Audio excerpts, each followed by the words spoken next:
Hi there. My name is Sarah Chen, and I'm 28 years old, living in Portland, Oregon. I work as a graphic designer and drive a 2018 Honda Civic I call Pearl. White, reliable, and perfectly maintained for 6 years. Growing up with immigrant parents from Taiwan taught me to value hard work and take care of what you have. That's why Pearl still looks pristine after all these years, with regular maintenance and careful attention. Living in Portland suits me perfectly, with its blend of urban sophistication and laid-back charm. I love the coffee culture, farmers markets, and sense of community. It was at one of those farmers markets where I first met Jake. Jake Morrison is my best friend Emma's older brother. He moved to Portland from Seattle for a software engineering job, and Emma thought I should show him around the city. That first coffee meetup turned into a 4-hour conversation about everything from hiking trails to documentaries. Jake was thoughtful, quietly funny, and genuinely interested in my work and dreams. 6 months of dating turned into something beautiful. We'd explore Portland neighborhoods or drive to Mount Hood for hikes. Pearl became our adventure vehicle, and Jake always appreciated how well I maintained her. When Jake proposed in our favorite coffee shop last November, it was intimate and perfect. Planning our small late summer wedding became a labor of love, focusing on people who mattered most rather than extravagance. Patricia Morrison lived in an upscale Seattle suburb and was particular about appearances. She dressed impeccably, drove a BMW, and had strong opinions about everything. During our engagement dinner at Emma's Restaurant Choice, Patricia seemed disappointed, making subtle comments about the lighting, noise level, and wine selection.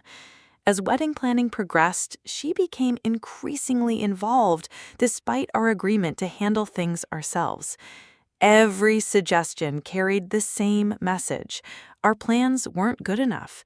The venue wasn't prestigious enough, flowers too casual, photographer adequate but not exceptional. Her favorite word became elegant, my least favorite in English. The breaking point came when Patricia insisted on changing our beautiful winery venue to expensive country clubs that would triple our budget. Jake stood firm. "Mom, we've chosen a place that's beautiful and meaningful to us." Emma reassured me, Patricia's always been like this. She gets fixated on how things should look rather than how they feel. I started dreading Patricia's calls, second-guessing choices I'd been confident about.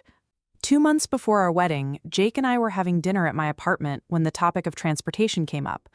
We'd been so focused on the venue, catering, and guest accommodations that we'd somehow overlooked how we'd get from the ceremony to our reception venue, and then later to the hotel where we'd be spending our wedding night.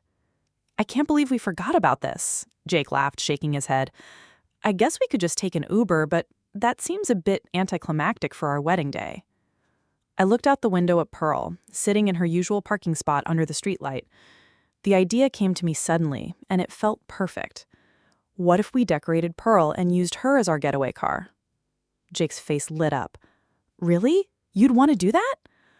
"Of course, think about it. She's been part of our relationship from the beginning. Remember our first road trip to the coast and all those drives up to Mount Hood? She's reliable, she's beautiful, and she's ours. Plus," I added with a grin, "it would save us money that we could put toward our honeymoon fund." The more we talked about it, the more excited we both became. We started envisioning how we'd decorate her. Maybe some elegant ribbon work, a few flower arrangements, and a classic "Just Married" sign for the back window. Pearl would look absolutely beautiful, and there was something so romantic about the idea of driving away from our wedding in the car that had been such a part of our courtship. Jake reached across the table and took my hand. "You're amazing, you know that? This is perfect, it's so us." I felt that warm glow of satisfaction that comes from making exactly the right decision. This wasn't about saving money, though that was a nice bonus. This was about authenticity, about celebrating our relationship in a way that felt true to who we were as a couple. We spent the rest of the evening browsing Pinterest for decoration ideas and talking about the logistics. Pearl would need a thorough, detailed job beforehand, of course, but she was already in excellent condition. We'd park her somewhere safe during the ceremony, then make our grand exit in style. The next day, I called Emma to share our decision. She was absolutely delighted. "Oh my God, Sarah, that's such a sweet idea! Pearl is practically the third member of your relationship. I can already picture how beautiful she'll look all decorated. And you know what? It's going to make for amazing photos, so much more personal than some generic rental car." Emma's enthusiasm confirmed that we'd made the right choice. She even offered to help with the decorations, and we started making plans for a fun afternoon of transforming Pearl into the perfect wedding getaway car. I was feeling so positive about everything that I decided to share the news with Patricia during her next phone call. Jake was at work, so when she called to discuss some last-minute details about the rehearsal dinner, I thought it would be nice to tell her about our transportation plan. "Patricia, I wanted to share some exciting news with you," I said, trying to keep my voice bright and enthusiastic. "Jake and I figured out our getaway car situation for after the reception." "Oh, wonderful, dear. Which company are you renting from? I have some recommendations if you need them. There's a lovely service in Portland that provides vintage cars for special occasions. Very elegant." I felt my first flutter of nervousness, but pushed forward. "Actually, we've decided to use my car. We're going to decorate Pearl, that's what I call my Honda, and use her as our getaway car. It feels so personal and romantic since she's been part of our relationship from the beginning." There was a pause on the other end of the line. A long pause. "Your Honda Civic?" Patricia's voice had changed, becoming carefully controlled in a way that I was starting to recognize as a warning sign. "Yes, she's beautiful and reliable, and we thought—" "Sarah, dear," Patricia interrupted, and I could practically hear her taking a deep breath. "I'm sure your car is very nice for everyday driving, but don't you think a wedding calls for something more special, more elegant?" There was that word again, elegant. "I think Pearl is special," I said, trying to keep my voice steady. "She means a lot to us, and—" "Of course, dear, but think about the photos. Think about the impression it will make on your guests. A Honda Civic, even a nice one, just isn't— well, it's not what people expect for a wedding. We'll rent something more elegant, a nice BMW or Mercedes, maybe even a vintage car, and you can still have your personal transportation without it looking so ordinary."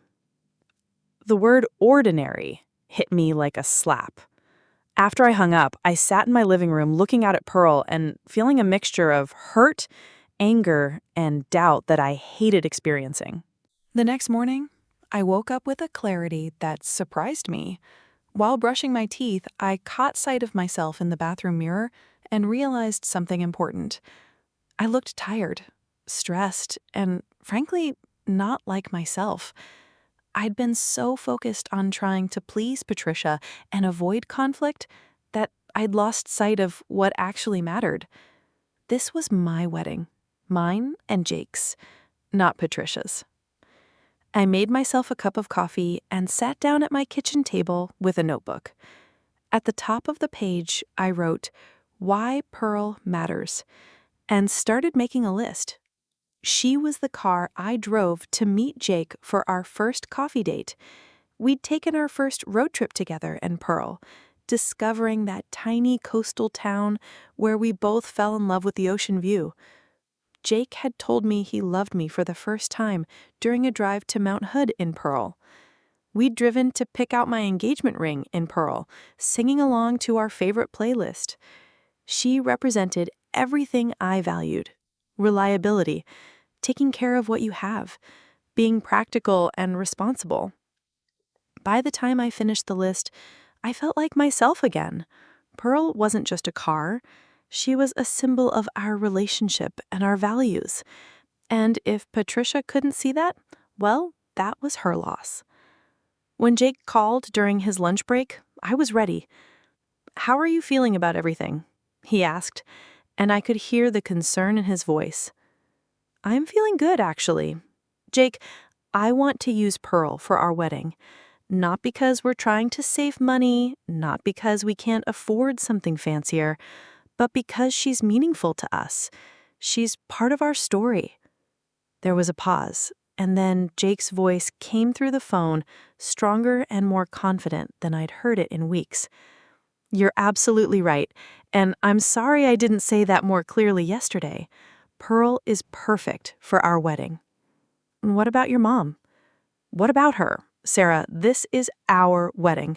We've been accommodating her suggestions and opinions for months, but this is where I draw the line. We're using Pearl, and that's final. That evening, Patricia called back with a list of elegant rental car options, complete with pricing and photos she'd printed from various websites. Jake answered the phone, and I could hear both sides of the conversation from the couch. Mom, Sarah and I have decided to stick with our original plan. We're using her car for our getaway. Jacob, sweetheart, I really think you should reconsider. I've found some lovely options that aren't too expensive, and they would photograph so much better. Mom, Jake's voice was firm but not unkind. We appreciate that you want everything to be nice, but this decision is important to us. Pearl is meaningful to our relationship, and we're excited to include her in our wedding day. This isn't up for discussion, Mom. We've made our choice. After Jake hung up, he came over and sat beside me on the couch. I should have done that sooner. I'm sorry it took me so long to be clear with her. Over the next few days, Patricia made several more attempts to change our minds. She sent Jake articles about wedding transportation etiquette and forwarded him photos from other weddings featuring luxury cars. Each attempt made me more determined to stick with our decision. Emma was incredibly supportive during this time. You're doing the right thing, she assured me during one of our coffee dates. The best thing you can do is set boundaries now. 2 weeks before the wedding, Patricia made one final attempt. She showed up at Jake's apartment unannounced on a Saturday morning with a brochure for a vintage Bentley rental service. I know you said the decision was final, she told Jake, but I thought if you saw how beautiful this car is, you might reconsider. It would be my wedding gift to you both. Jake looked at the brochure, then handed it back to his mother. Mom, that's very generous, but we don't want it. We want to use Sarah's car because it's meaningful to us. Can you please try to understand that? Patricia's composure finally cracked a little. I just want your wedding to be perfect, Jacob. I want people to see how successful and sophisticated you are. Jake spoke gently, but firmly. Mom, Sarah makes a wonderful impression because she's kind, intelligent, and genuine. Those are the qualities that matter to me. And anyone who judges our relationship based on what car we drive isn't someone whose opinion I care about. After Patricia left that day, Jake and I felt like we'd finally cleared the air. We'd stood our ground, maintained our boundaries, and were going to have the wedding we wanted. The morning of our wedding dawned absolutely beautiful. One of those perfect late summer days in Oregon where the sky is clear blue and the air has just the tiniest hint of autumn crispness. I woke up feeling nothing but pure excitement. Emma arrived early with coffee and bagels, and we spent a leisurely morning getting ready. My wedding dress was simple but elegant, a flowing A-line in ivory silk that made me feel like the best version of myself. As Emma helped me with my hair and makeup, I kept looking out the window at Pearl, waiting patiently for her big moment. We'd planned to decorate the car after I was dressed and ready, so we wouldn't risk getting my dress dirty. Emma had brought everything we needed: ivory and white ribbons, beautiful white roses and baby's breath from our florist, and a sweet "Just Married" sign that Jake's sister had made by hand. When we went outside to start decorating, I was surprised to see Jake's dad, Robert, waiting by Pearl with a bucket of water and some clean cloths. Thought I'd give her one final wash before the big moment, he said with a warm smile. She's a beautiful car, Sarah. You've taken excellent care of her. Robert had always been kinder and more accepting than Patricia. He was a quiet man who worked with his hands, a carpenter who appreciated craftsmanship and quality regardless of brand names or price tags. His validation of Pearl meant more to me than he probably realized. Together, we transformed Pearl into the most beautiful wedding car I ever seen.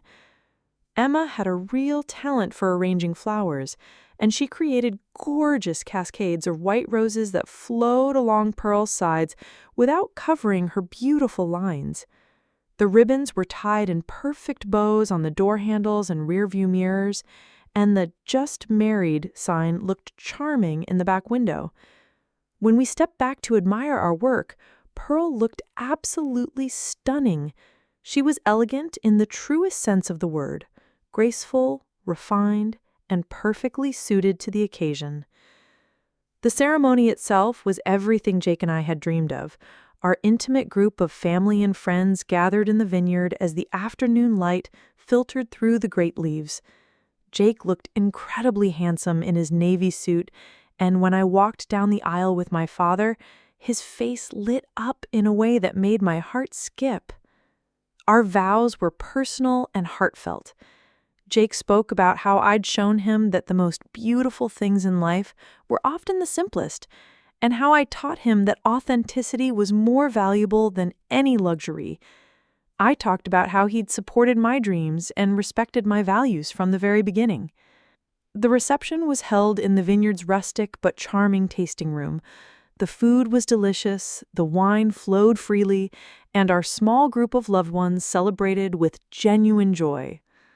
As the evening wound down and it came time for our grand exit, Jake and I made our way outside where Pearl was waiting, still looking absolutely beautiful in the soft light from the tasting room windows.